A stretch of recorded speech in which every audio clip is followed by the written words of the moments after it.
Welcome to our channel. If you want to verify your FlexJobs employer account, follow these step-by-step instructions to ensure your account is properly authenticated and secured. Step 1. Open your web browser and navigate to the official FlexJobs employer website. Make sure you are using the correct URL to avoid phishing sites. Step 2. Log into your account using your registered email address or username and password. If you've forgotten your login credentials, use the password recovery option. Step 3.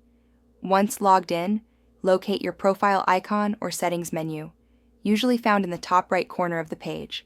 Step 4. Click on Account Settings, Profile Settings, or a similar option from the drop-down menu to access your account management area.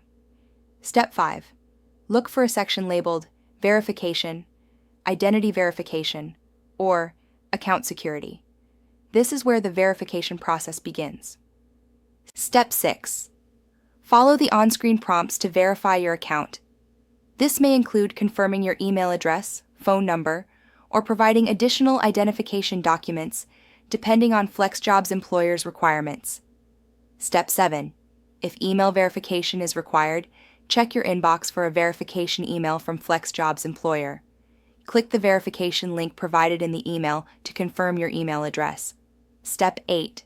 For phone verification, enter your mobile number and wait for a verification code via SMS. Enter this code in the designated field to complete the process. Step 9. Some platforms may require additional identity verification, such as uploading a government-issued ID or proof of address. Prepare these documents in advance if needed. Step 10. After completing all verification steps, you should receive a confirmation message indicating that your FlexJobs employer account has been successfully verified. Check your account status to ensure the verification badge or indicator is displayed. Don't forget to like this video and subscribe to our channel.